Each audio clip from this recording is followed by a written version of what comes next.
आईना वही रहता है, चेहरे बदल जाते हैं, प्रोडक्ट वही रहता है, कमेंट बिक जाते हैं। जब आप ये ठान लें कि मुझे अपनी बिक्री बढ़ाना है, मुझे अपनी सेल बढ़ाना है, तो नंबर 1, या तो अपने ग्राहकों की संख्या में वृद्धि कर लीजिए, आपका सेल बढ़ने लग जाएगा। दूसरी बात, आपके साथ में आने वाले हर ग्राहक को कुछ न कुछ मैचिंग के प्रोडक्ट एक्स्ट्रा बेचना शुरू कर दीजिए। आप देखेंगे कुछ ही दिनों में आपकी सेल 20 से 40% तक बढ़ जाएगा। और यहीं से स्टार्ट होता है क्रॉस सेलिंग का एक नया दौर। क्रॉस सेलिंग है क्या? क्रॉस सेलिंग कैसे किया जाता है? किस टाइप के ग्राहक को क्या बेचा जा सकता है? ग्राहकों को खरीदने के लिए कैसे मोटिवेट किया जा सकता है? और अप सेलिंग क्या है, कैसे किया जाता है? दोस्तों, इन सभी टॉपिक को आज मैं इस वीडियो में कवर करने वाला हूं। आपके लिए ये वीडियो बहुत ही यूजफुल हो सकता है, आपको बिक्री बढ़ाने के लिए कुछ बेहतर आइडियाज दे सकता है, इसलिए वीडियो को अंत तक जरूर देखिएगा, एक भी वाक्य मिस मत कीजिएगा। दोस्तों नमस्कार, मैं मोहन थवाइट एमटेक चैनल में फिर से एक बार आपका स्वागत करता हूं। और दोस्तों, इसी तरह के यूजफुल वीडियो देखने के लिए चैनल को सब्सक्राइब कर लीजिए तथा साथ ही नोटिफिकेशन की ऑल बटन घंटी को जरूर दबा दीजिए ताकि मेरा आने वाला लेटेस्ट वीडियो आप सबसे पहले देख सके। दोस्तों, अगर आपने इससे ठीक पहले वाला मेरा वीडियो देखा है तो आपको याद होगा, इस वीडियो में मैंने कुछ बातें कही थी कि 100 रुपए की खरीदारी करने वाले व्यक्ति को 10 रुपए का, 500 रुपए खरीदारी करने वाले को 50 रुपए का, 1000 रुपए की खरीदारी करने वाले को 100 रुपए का प्रोडक्ट एक्स्ट्रा बेचा जा सकता है और इस तरह से अपनी सेल को इंक्रीज किया जा सकता है। और अगर आप इस चैनल पर पहली बार आए हैं तो मैं आपसे कहना चाहूँगा ये वीडियो आप जरूर देखिएगा, क्योंकि इससे आपको अपने व्यापार की गोल सेट करने में बहुत ही मदद मिल सकता है। तो क्रॉस सेलिंग करने का सबसे बेस्ट तरीका क्या है, जरा गौर से सुनिएगा। एक दूसरे के साथ पेयर होने वाले वस्तु की जरूरत और उपयोगिता के बारे में ग्राहक को कुछ इस तरह से बतलाना कि ग्राहक को एहसास ही ना हो कि आप बेचने की कोशिश कर रहे हैं और वो फायदा देखकर खरीद ले। मतलब ग्राहक आया तो था एक वस्तु खरीदने और वापस गया एक्स्ट्रा सामान खरीद कर। तो क्रॉस सेलिंग कैसे किया जाता है, आइए इसे कुछ जबरदस्त उदाहरण के द्वारा जानते हैं। भाई साहब, आपने ये जो जीन्स खरीदा है, अगर इस जीन्स के साथ में ये वाला शर्ट आप पहनते हैं तो आप पर गजब का सूट करेगा। मैं नहीं कहता आप खरीद लीजिए, आप एक बार बस ट्रायल रूम में जाके इसे ट्राई तो करके देखिए आप। और हाँ, एक बात याद रखिएगा, बाहर जरूर आइएगा, मैं देखना चाहता हूँ आप पर कैसा सूट करता है। और जब वो बंदा ट्रायल रूम से बाहर आता है, शॉपकीपर उसे देखता है, कुछ इस अंदाज में उससे बात करता है, सर जी मैं बयान नहीं कर सकता आपको, मेरी सोच से भी ज़्यादा ये शर्ट आप पर जच रहा है, जरा देखिए शीशे पर। और वो दुकानदार बाजू वाले ग्राहक से भी कहता है, भाई साहब आप बताइए कैसा लग रहा है ये शर्ट इनके साथ। और बाजू वाला भी वही कहता है, हाँ अच्छा लग रहा है। और इस तरह से वो दुकानदार जीन्स के साथ में शर्ट बेचने में कामयाब हो जाता है। ब्रिलियंट पॉइंट है, सर जी ये जीन्स का चुनाव तो आपने बहुत अच्छा किया, ये शर्ट सोने पे सुहागे की तरह मिल गया है। लेकिन अगर आप बुरा ना माने तो एक छोटी सी राय मैं आपको और देना चाहूँगा, ये बेल्ट अगर आप ट्राई कर लें तो मज़ा आ जाएगा, क्योंकि इन दोनों के साथ में इसका कॉम्बिनेशन भी आपको बहुत गजब करेगा। ऐसा मत समझिए मैं आपको खरीदने के लिए कहूँगा, ये आपकी इच्छा के ऊपर है। और दुकानदार की ये बात ग्राहक के दिमाग में बैठ जाता है, वो नए बेल्ट को ट्राई करता है और इस तरह से वो दुकानदार जीन्स के साथ में शर्ट और बेल्ट बेचने में कामयाब हो जाता है। ये होता है क्रॉस सेल करने का एक गजब का फार्मूला। दोस्तों, जब आप ग्राहक के पसंद को जायज़ ठहराते हैं, उसके पसंद की तारीफ करते हैं, तो एक्स्ट्रा सेल करने की संभावना बढ़ जाती है। और एक बात हमेशा याद रखिएगा, पहला डील फाइनल होने के बाद ही में क्रॉस सेलिंग करने का प्रयास कीजिए, यही क्रॉस सेलिंग का बेस्ट तरीका है। सर जी आपने जो ये स्मार्ट टीवी खरीदा है, अगर इसके साथ में ये होम थिएटर खरीद लेते हैं, ये साउंड सिस्टम खरीद लेते हैं, तो मैं आपको क्या कहूँ, इसके 2 फायदे होंगे। नंबर 1, आपको इसके साथ डिस्काउंट मिलेगा और दूसरी बात, इसका साउंड सिस्टम इतना गजब का है कि मैं क्या कहूँ आपसे, आप घर पे बैठकर सिनेमा हॉल का आनंद ले सकते हैं।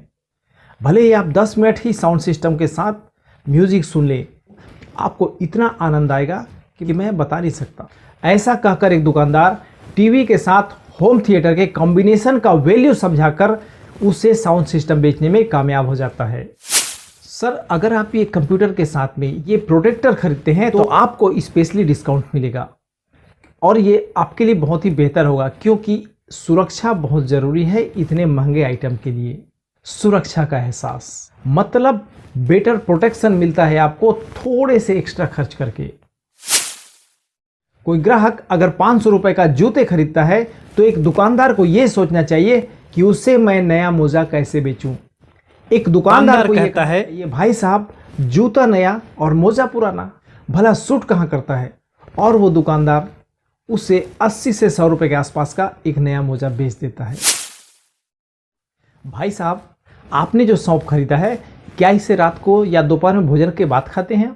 ग्राहक कहता है जी हाँ, ये हम भोजन के पश्चात खाते हैं। दुकानदार कहता है भाई साहब आपने सही कहा, दरअसल इसे हम जब भोजन के पश्चात खाते हैं तो ये माउथ फ्रेशनर और डाइजेशन का काम करता है। लेकिन एक बात आपसे मैं और कहना चाहूँगा, जितनी मात्रा में आपने सौंफ खरीदा है उतनी मात्रा में मिश्री भी आप खरीद ले। मिश्री के 4 दाने मिर्च के तीखेपन को चंद सेकंड में गायब कर देता है। इसलिए मेरी बात माने तो सौंफ के साथ मिश्री खाने की आदत डाल लीजिए, तीखापन आपको नहीं लगेगा। क्योंकि कई बार गलती से मिर्च चबा लेते हैं तो परिणाम आप समझ सकते हैं क्या होता है उस वक्त। और इस तरह से सौंफ के साथ मिश्री बेचा जा सकता है। थोड़े से मीठे शब्द और थोड़ी सी तारीफ किसी ग्राहक के साथ डील को 1.5 से 2 गुना तक बढ़ा देता है। दोस्तों, जब भी आप किसी प्रोडक्ट को ग्राहक के किसी प्रॉब्लम को सॉल्व करने वाले सॉल्यूशन के रूप में उन्हें बतलाते हैं तो आपके बेचने की संभावना पहले से कहीं अधिक बढ़ जाती है। कुछ अन्य उदाहरण, इंडक्शन चूल्हा खरीदने वाले को अगर आप गंजी का सेट बेच देते हैं तो ये कहलाता है क्रॉस सेलिंग। 1 किलो मिक्सचर के पैकेट खरीदने वाले को अगर आप 30-40 रुपए का बिस्किट बेच देते हैं तो ये कहलाता है क्रॉस सेलिंग। बासमती राइस खरीदने वाले को अगर आप ड्राई फ्रूट बेचने के लिए प्रमोट करते हैं और बेचने में सफल हो जाते हैं तो ये कहलाता है क्रॉस सेलिंग। मोबाइल खरीदने वाले को कवर, ईयरफोन, मेमोरी कार्ड खरीदने के लिए प्रेरित किया जा सकता है। बच्चों के लिए नेपकिन खरीदने वाले किसी बुजुर्ग को ओल्ड एज वाला नेपकिन खरीदने के लिए प्रेरित किया जा सकता है। अर्थात एक दूसरे से कनेक्ट होने वाले बहुत सारे वस्तु ग्राहक को बेचा जा सकता है। दोस्तों, कई बार तो ऐसा होता है, सामान तो है शॉप में, वेराइटीज की ढेर लगी है, लेकिन सही वक्त पर यह बात याद नहीं आता कि किस वस्तु के साथ में क्या बेचा जा सकता है, और इस तरह से क्रॉस सेलिंग का एक मौका गंवा देते हैं। इसलिए थोड़ा दिमाग लगाइए और प्रयास करना शुरू कीजिए। आप देखेंगे कि सीमित ग्राहकों के बावजूद भी आपकी सेल बढ़ना स्टार्ट हो जाएगा। जब कोई ग्राहक क्रॉस सेलिंग के लिए तैयार नहीं होता तब उसके लिए कौन सा फार्मूला इस्तेमाल किया जाता है? एक शॉपकीपर जब किसी ग्राहक को कैमरा बेच देता है तब उससे कहता है भाई साहब अगर इस कैमरे के साथ में ये बैग और मेमोरी कार्ड आप खरीदते हैं तो आपको 40% तक डिस्काउंट मिल जाता है।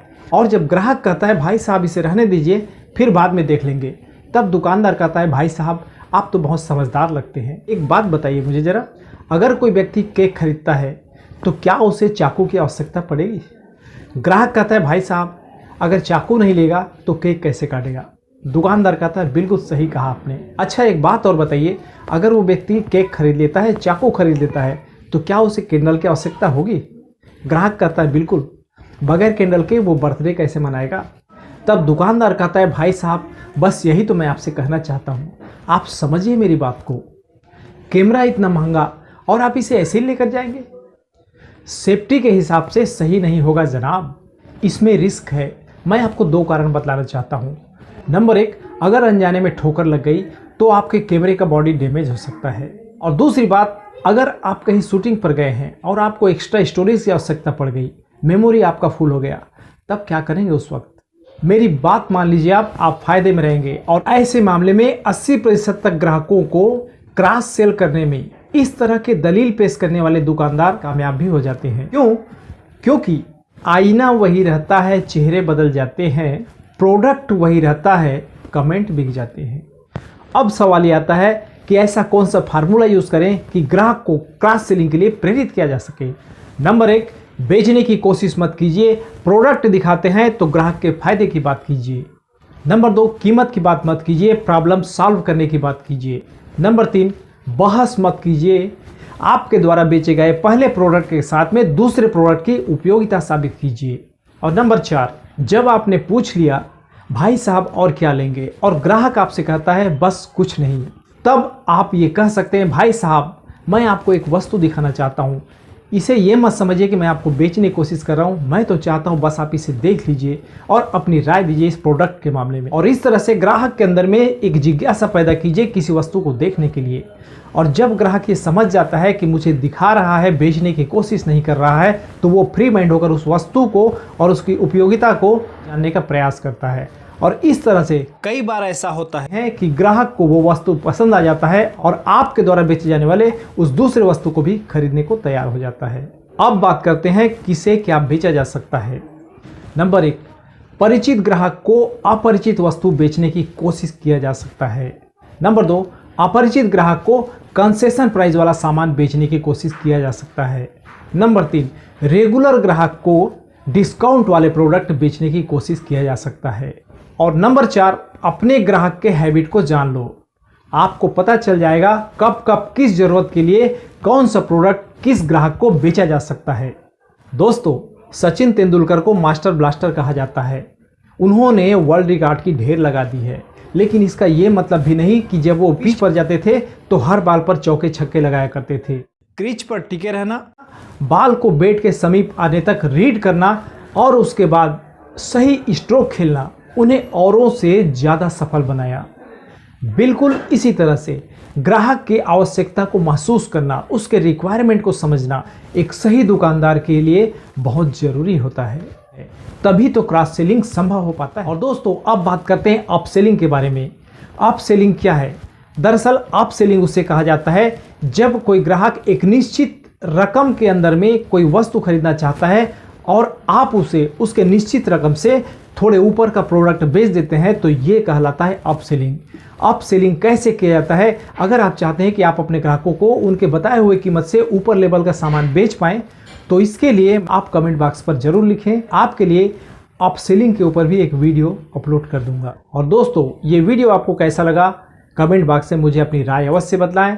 अगर आपको अच्छा लगे, यूज़फुल लगे तो दिल से एक लाइक कीजिए तथा साथ ही अपने दोस्त, मित्र, यार, रिश्तेदारों को ये वीडियो अवश्य शेयर करें, क्योंकि हो सकता है बदले में वो भी आपको कोई ऐसा वीडियो शेयर करें जो आपके लिए महत्वपूर्ण हो या जिसकी आपको तलाश हो। जय हिंद, वंदे मातरम।